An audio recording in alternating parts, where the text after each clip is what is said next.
Sudahlah, Tuan naik saja di mobil, saya bisa pergi sendiri. Min, ayo.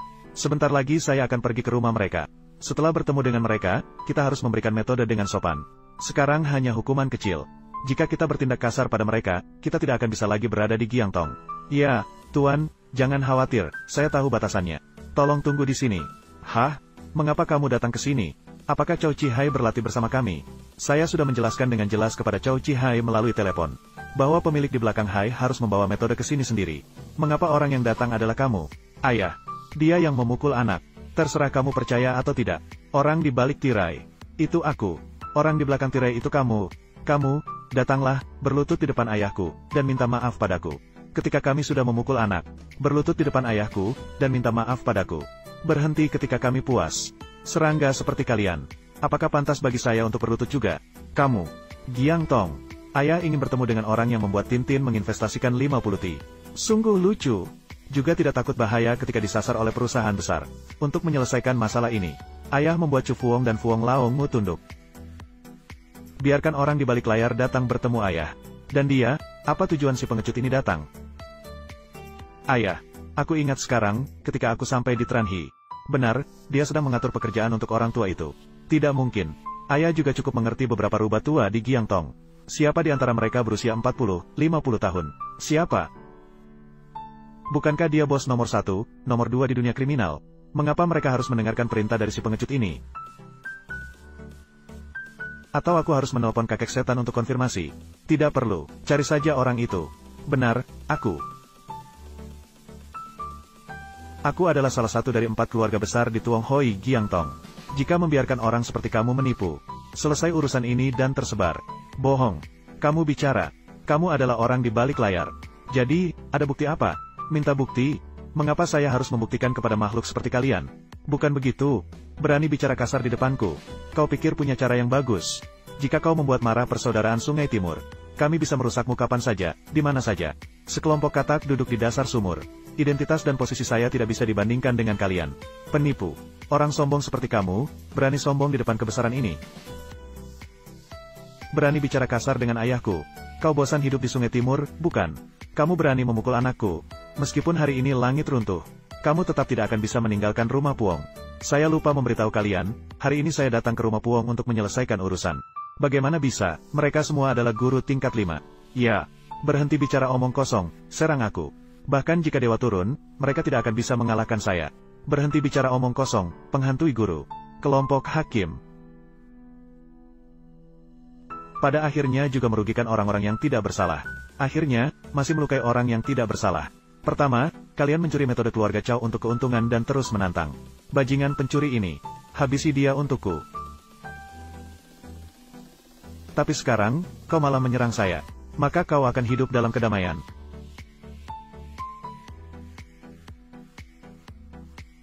Sebenarnya, jika kau datang dan menyerahkan metode, bagaimana dengan Tongsu tingkat 5? Hanya seperti serangga di depanku.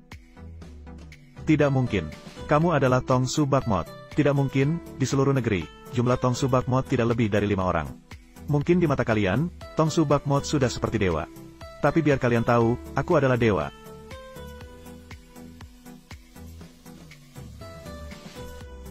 Oh, aku salah tentang Puong Vikuang. Aku salah, aku sudah memberitahumu.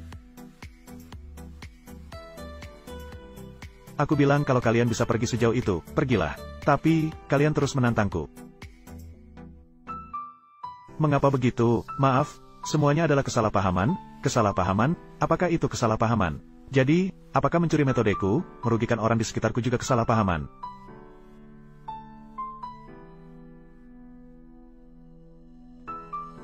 Maaf, apakah ada kesalahpahaman dalam hal ini? Keluarga Puong kami tidak pernah melakukan hal memalukan seperti itu. Meskipun kami mengambil metode dari Tranhi, kami harus melihat kebenarannya. Selain itu, kami juga khawatir ada masalah. Ada masalah apa? Begini, tanyakan pada anak baiknya. Anak durhaka ini. Saya ingin kalian tahu, meskipun keluarga Puong kuat, tapi nyawa manusia bukanlah sesuatu yang sepele. 500 orang dari Tranhi telah diserang oleh kalian. Mereka terus berdarah, namun tidak ada fasilitas medis yang bisa menyelamatkan mereka.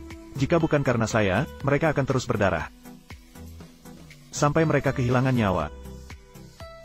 Kami salah, saya memohon ampun kepada Anda. Saya bersedia menerima hukuman. Bangunlah. Keluarga Puong saya, siap menerima segala kesalahan. Asalkan Anda memaafkan keluarga Puong. Meskipun harus membayar kompensasi apapun, kami setuju. Jadi bayarlah sesuai peraturan. Jangan lakukan hal seperti itu lagi di masa depan. Ya, tunggu sebentar, setelah itu, Anda harus berhati-hati dengan orang dari Persaudaraan Sungai Timur. Meskipun rumah saya adalah salah satu dari 4 keluarga besar Persaudaraan Sungai Timur, tapi kami juga jarang bertemu.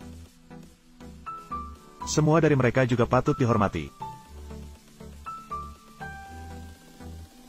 Tuan, lebih baik Anda memperhatikan diri sendiri. Tuan, apakah Anda baik-baik saja? Tidak apa-apa kan? Keluarga Puong tidak menyulitkan saya. Tidak, saya bicara jujur. Saya mendengar telepon. Halo, Pak Minton, cepatlah datang menyelamatkan saya berada di restoran Sanha. Tunggu sebentar, saya akan segera datang. Kakek, silakan pergi. Pak Minton, apakah Anda baik-baik saja? Apakah Anda terluka di mana? Sebenarnya hari ini adalah reuni sekolah saya. Semua orang membawa pacar mereka. Saya khawatir Anda tidak datang jadi saya bohong kepada Anda. Anda berkata begitu, membuat saya khawatir sepanjang waktu. Silakan masuk. Ayo pergi. Oh, Dewi Sansan sudah datang. Silakan duduk. Dewi Sansan, jangan bilang ini adalah pacar yang menjadi bos atau apapun yang kamu katakan. Itu benar, saya beritahu kalian. Minton adalah pemimpin di balik layar dari perusahaan Chanhi. Dia adalah dewa keramik dari Giangtong. Minton memiliki kendali penuh atas pasar itu. Sansan, jangan intimidasi orang yang tidak tahu seperti kita. Menurut pengetahuan saya, pemilik di balik perusahaan keramik Chanhi adalah tokoh besar yang mengalahkan keluarga Luk di Giangtong. Bahkan membuat Kaisar Duong Han Hong harus tunduk mendengarkan perintah. Dia terlihat terlalu biasa. Tidak mungkin seperti ini, saya tidak percaya. Kamu tahu apa, karena Minton hanya sederhana. Mengakui saja, Sansan, bagaimanapun kamu juga cucu dari kakek itu. Sudah melihat banyak peristiwa besar, mengapa buta karena cinta? Benar, lihat saja, dia diam sejak masuk. Dari tadi sampai sekarang, hanya melihat Sansan melindunginya. Hei, saya tidak bermaksud apa-apa, tapi Sansan yang bicara bukan dia. Apakah kamu tidak berniat menghalangi dia? Menghalangi, apa yang dia katakan semuanya benar. Mengapa saya harus menghalangi?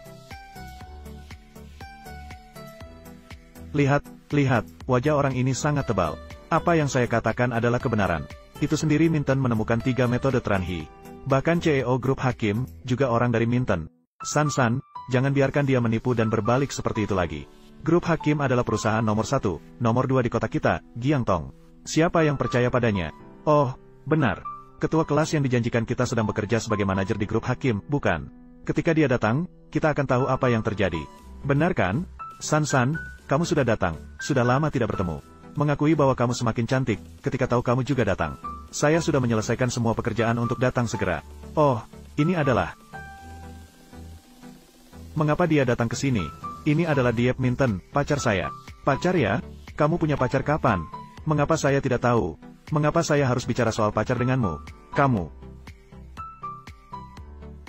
Halo, saya adalah ketua kelas Sansan. Dulu kami sangat dekat. Sekarang saya adalah pemimpin langsung Sansan. Sansan adalah putri dari keluarga besar. Jika identitas dua orang terlalu berbeda, saya menyarankan Anda untuk tidak mengelolanya lagi di masa mendatang. Jadi, kita hindari untuk tidak bisa masuk ke dunia satu sama lain. Oh.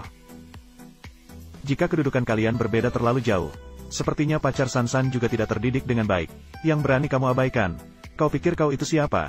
Dia masih mengintip mahasiswi perempuan yang pergi ke toilet, ya. Ketua kelas kami berjanji untuk berjabat tangan denganmu. Dengan orang seperti ini, kita harus toleran.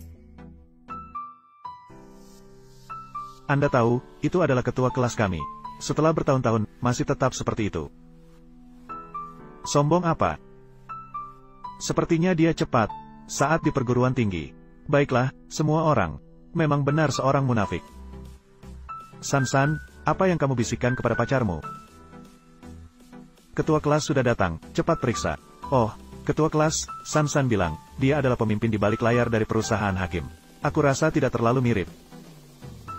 Kamu bilang apakah itu nyata atau palsu? Aku tidak tahu apakah dia adalah bos di balik Hai atau tidak. Meskipun, aku sudah menjadi manajer tingkat tinggi di perusahaan Hakim selama bertahun-tahun. Tapi belum pernah mendengar bahwa perusahaan bekerja sama dengan jenis Tetsu ini. San, jangan biarkan nama ini menipumu. Sebenarnya aku mengerti, dia hanya pura-pura. Tapi pacar San tidak menyangka bahwa barang palsu sekelas dia malah bertemu dengan barang asli dari perusahaan Hakim seperti aku. Hahaha. San, cepat menjauh dari penipu ini. Lihatlah, ketua kelas kita, tampan dan bertanggung jawab. Yang terpenting, dia juga merupakan manajer tingkat tinggi di perusahaan Hakim. Jika kamu berada di sisinya, masa depanmu akan cerah.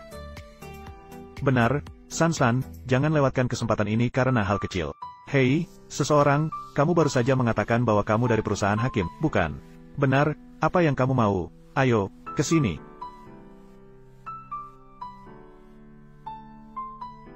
Diep Minton, berani menghadang saya. Kalau saya menghadangmu bagaimana? Saya sudah menjadi manajer senior di perusahaan Hakim selama bertahun-tahun, tapi belum ada yang berani melakukannya. Tunggu saja, kamu pasti akan mati. Tim pengaman ini selalu hilang saat penting, tidak bisa diandalkan kan? Butuh bantuan saya. Siapa bilang saya tidak bisa menghubungi? Ayo ke sini. 100 orang, tidak perlu, 53 orang sudah cukup. Tunggu saja, mereka akan segera datang, kamu pasti akan mati. Halo, Han Tiu-a, silakan datang ke sini sebentar. Ada orang sedang membawa buaya untuk mengotori perusahaan Hakim. Di sini. Haha, lihatlah, dia memang ketua kelas kita. Kalau kamu bilang kamu akan menghubungi orang lain, saya akan percaya. Kamu berani memanggil antrian kami. Antrian, seorang pria seperti kamu pasti bisa dipanggil. Kamu benar-benar hebat. Menjadi ketua kelas benar-benar luar biasa, bukan? Tidak apa-apa, mereka memang seperti itu. Siapa berani mengganggu pacar saya?